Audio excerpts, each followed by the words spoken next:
সরকারকে অতি দ্রুত স্পষ্ট করতে হবে তারা কি গণভোট কি মানেন না। কারণ আমরা দেখেছি সরকার দলের যিনি প্রধানমন্ত্রী বর্তমান, তিনিও কিন্তু হ্যাঁ ভোটের পক্ষে, ইচ্ছা থাকা না সত্ত্বেও তিনি হ্যাঁ ভোটের পক্ষে প্রচারণা করেছেন একদিন হলেও। তার মানে আপনারা সবাই গণভোটকে মেনেই মীমাংসা করেই আমরা সবাই কিন্তু এই নির্বাচনে অংশগ্রহণ করেছি। এই নির্বাচন কোনো একটি নির্বাচন হয়নি। এত ইঞ্জিনিয়ারিংয়ের পরেও গণভোটে 70% ভোট কিন্তু এসেছে জনগণের পক্ষে থেকে। ফলে অবশ্যই গণভোটের গণরায় অনুযায়ী সংস্কার বাস্তবায়ন করতে হবে। সংবিধান সংস্কার পরিষদ গঠন করে সেই সংবিধান সংস্কার পরিষদে এই নতুন যে সংস্কার, সেই সংস্কার প্রক্রিয়াগুলো সংবিধানে সন্নিবিষ্ট করতে হবে। যদি এর কোনো ব্যত্যয় ঘটে তাহলে আমাদের রাজপথ এবং সংসদ উভয় জায়গায় আমাদের প্রতিবাদ জারি থাকবে। ফলে আপনাদের প্রতি আহ্বান থাকবে যে আমরা সবাই মিলে রাজপথের প্রস্তুতি আমাদেরকে রাখতে হবে। এবং বিএনপি সরকারের প্রতি আহ্বান থাকবে যে 1975 সালে সিপাহী জনতার অভ্যুত্থানের পরে শহীদ প্রেসিডেন্ট জিয়াউর রহমান একটা সুযোগ পেয়েছিলেন এই 72-এর সংবিধানটাকে বাতিল করে একটা নতুন সংবিধান তৈরি করা। তিনি সেইটা করেননি এবং সেইটা না করার ফলে যেই ভুল হয়েছিল সেই ভুলের মাসুল কিন্তু গত 50 বছর ধরে আমাদেরকে দিতে হয়েছে বাংলাদেশে। ফলে 2024-এর গণ অভ্যুত্থানের পরেও আমরাও নানা কারণে রাজনৈতিক ঐক্যমত না থাকায়, এই বিএনপিরই সমর্থন না থাকায় সংবিধান বাতিল করা সম্ভব হয়নি। কিন্তু আমরা এতটুকু মেনে নিয়েছিলাম যে এই সংবিধানের সংস্কার হবে। আমরা সংবিধান সংশোধন চাই না, আমরা সংবিধানের সংস্কার চেয়েছিলাম। ফলে এই সংস্কার অবশ্যই করতে হবে।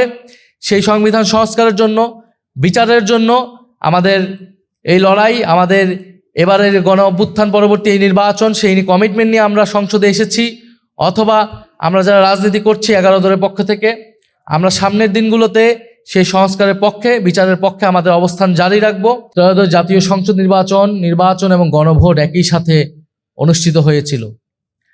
গণভোটে 70% মানুষ সংস্কারের পক্ষে রায় দিয়েছে, হ্যাঁ ভোটের পক্ষে রায় দিয়েছে। আমরা সকলেই মানুষের কাছে হ্যাঁ ভোটের পক্ষে কথা বলেছি। ফলে আমরা বিশ্বাস করি আমরা যারা সংসদে গিয়েছি তারা শুধু জাতীয় সংসদের সদস্য হিসেবে যায়নি, বরং জনগণ যে হ্যাঁ ভোট দিয়েছে সেই হ্যাঁ ভোটটাকে বাস্তবায়ন করার জন্য আমরা জাতীয় সংসদে গিয়েছি। সেই বাস্তবায়নের প্ল্যাটফর্মটা হবে সংবিধান সংস্কার পরিষদ, যেটা জুলাই সনদ আদেশে লেখা রয়েছে। এবং এই ইলেকশনে ইঞ্জিনিয়ারিং করা হলো এমনভাবে যাতে 2/3 আসন সরকার দল পায়, যাতে করে সংবিধান থেকে শুরু করে এই বড় বড় সংস্কারগুলো তারা নিজেদের মতো করে করতে পারে। কারণ ঐক্যমত কমিশনে থাকতেই আমরা দেখেছি যে বড় বড় সংস্কার, গুরুত্বপূর্ণ সংস্কারের পক্ষে তাদের অবস্থান ছিল না। তারা প্রত্যেকটা গুরুত্বপূর্ণ সংস্কারে ভেটো দিয়েছিল। এবং কেন ভেটো দিয়েছিল? তারা যে সংস্কারের পক্ষে না, আজকের সংসদ অধিবেশন থেকেও বাংলাদেশের জনগণ কিন্তু তা স্পষ্টভাবে বুঝতে পেরেছে। সরকার দল তারা শপথ নেয়নি সংবিধান সংস্কার পরিষদের, উপর্যুপরি তারা বলার চেষ্টা করছে যে সাংবিধানিক দোহাই দেওয়ার চেষ্টা করছে এবং সাংবিধানিক দোহাই দিয়ে তারা এই সংস্কারের সব কিছুকে তারা অবজ্ঞা করছে। জনগণের যে গণরায়, গণভোটের মধ্যে প্রতিফলিত হয়েছে, সেই গণরায়ের বিরুদ্ধে তারা অবস্থান নিচ্ছে। আমরা বিগত আমলে, ফ্যাসিস্ট আমলে আওয়ামী সরকারকে দেখেছিলাম এরকম সংবিধানের দোহাই দিয়ে তত্ত্বাবধায়ক সরকার বাতিল করেছে, সংবিধানের দোহাই দিয়ে তারা বিরোধী দলকে দমন পীড়ন করেছে, সংবিধানের দোহাই দিয়ে তারা পুরো রাষ্ট্রীয় সকল প্রতিষ্ঠানকে দলীয়করণ করেছে। আমরা চেয়েছিলাম যে এই সংবিধানের সংস্কার করে বাংলাদেশটাকে নতুন করে আবার সাজানো, নতুন করে আবার এগিয়ে নিয়ে যাওয়া। কিন্তু সরকার দলের সেই ইচ্ছা আছে বলে মনে হচ্ছে না। তারা সে একই রকম একচ্ছত্র ক্ষমতা চর্চা করতে চাচ্ছে এবং সংবিধানকে তারা তাদের মতো করে পরিবর্তন করতে চাচ্ছে। জুলাই সনদকে তারা উপেক্ষা করছে, গণভোটের গণরায়কে তারা উপেক্ষা করছে। ফলে আমরা আজকে সংসদে সেটি উত্থাপন করেছিলাম। বিরোধী দলীয় নেতা জামাত ইসলামের সংগ্রামী আমির ডক্টর শফিকুর রহমান সেটা উত্থাপন করেছিলেন। আমরা কোনো সন্তোষজনক উত্তর পাইনি সরকার দলের পক্ষ থেকে। আমরা সংসদে এবং সংসদের বাইরে আমরা মনে করি এটা আমাদের কর্তব্য যে সংস্কারের পক্ষে ক্রমাগত কথা বলে যাওয়া।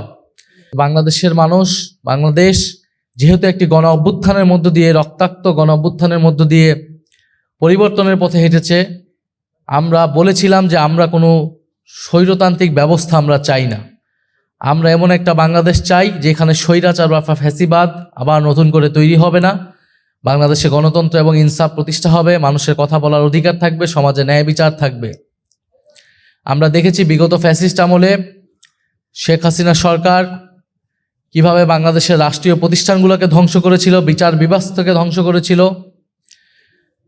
এবং পুরো সরকারের সকল প্রতিষ্ঠানকে একদলীয়করণ করেছিল এবং কোনো ধরনের জবাবদিহিতা ছিল না, কোনো ধরনের স্বচ্ছতা ছিল না। আমরা চেয়েছিলাম যে সামনের বাংলাদেশে ছাত্র জনতার আত্মত্যাগের মধ্য দিয়ে যে বাংলাদেশ আমরা পেয়েছি, সেই বাংলাদেশ যাতে এই ব্যবস্থাগুলোর পরিবর্তন হয়, একটা জবাবদিহিতা তৈরি হয়, ন্যায় বিচার তৈরি হয়, সরকারের স্বচ্ছতা তৈরি হয় এবং একটা ক্ষমতার ভারসাম্য তৈরি হয় সংসদে এবং অন্যান্য প্রতিষ্ঠানগুলোর জায়গায়। সেই জায়গা থেকে জুলাই সনদ রচিত হয়। জুলাই সনদের আলোকে জুলাই সনদ বাস্তবায়ন আদেশ এবং সেই আদেশের ভিত্তিতে গণভোট অনুষ্ঠিত হয়, আপনারা জানেন। আমরা আজকে তাকে স্মরণ করছি, আল্লাহর কাছে দোয়া করছি যাতে তার মৃত্যুকে, তার আত্মত্যাগকে মহান আল্লাহ তাআলা কবুল করেন। প্রিয় উপস্থিতি, আপনারা সবাই জানেন যে বিগত 16 বছরের যে ফ্যাসিস্ট আমল, সেই ফ্যাসিস্ট আমলে আল্লামা দেলোয়ার হোসেন সাঈদী সহ ফ্যাসিবাদ বিরোধী যারা জাতীয় নেতা ছিলেন, তারা লড়াই করেছিলেন, অনেকে শহীদ হয়েছেন, জীবন দিয়েছেন, ফ্যাসিবাদী সরকারের দ্বারা নির্যাতিত নিগৃহীত হয়েছেন, তাদের পরিবার নির্যাতিত নিগৃহীত হয়েছেন। সেরকম একটি পরিবার হচ্ছেন আল্লামা দেলোয়ার হোসেন সাঈদী পরিবার। ওনার সন্তান, ওনার পরিবারেরা নির্যাতিত হয়েছিলেন। এত নির্যাতন, নিপীড়ন, জুলুম সহ্য করে বিগত 16 বছরে বাংলাদেশের মানুষ তাদের জীবন কাটিয়েছে এবং এই সব কিছুর সম্মিলিত বিক্ষোভ আমরা দেখেছি জুলাই গণ অভ্যুত্থানে। জুলাই গণ অভ্যুত্থানে ফ্যাসিবাদ বিরোধী মজলুম জনগোষ্ঠী তারা ঐক্যবদ্ধ হয়ে ফ্যাসিস্ট সরকারের পতন ঘটিয়েছিল একটি নতুন বাংলাদেশের আকাঙ্ক্ষায়। অন্তর্বর্তী সরকারের সময়ে ঐক্যমত কমিশন হয়েছে, সেখানে সংস্কার প্রক্রিয়া নিয়ে আলোচনা হয়েছিল এবং আমরা আশা করব যে আল্লামা দেলোয়ার হোসেন সাঈদীকে, ওনাকে যেভাবে বিচারিক হত্যাকাণ্ডের মাধ্যমে হত্যা করা হয়েছে, সেটারও সুষ্ঠু তদন্ত এই বাংলাদেশের মাটিতে হবে।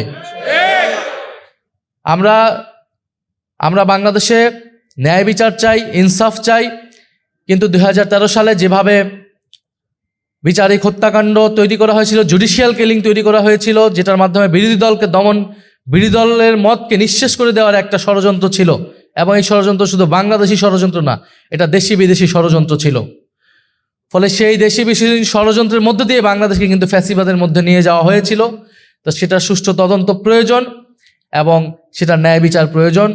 আজকের আল্লামা সাঈদী ফাউন্ডেশন কর্তৃক এই ইফতার মাহফিলে সবাইকে আবারও শুভেচ্ছা জানাচ্ছি এবং আমাকে আমন্ত্রণ জানার জন্য ধন্যবাদ এবং কৃতজ্ঞতা জানাচ্ছি। আসসালামু আলাইকুম।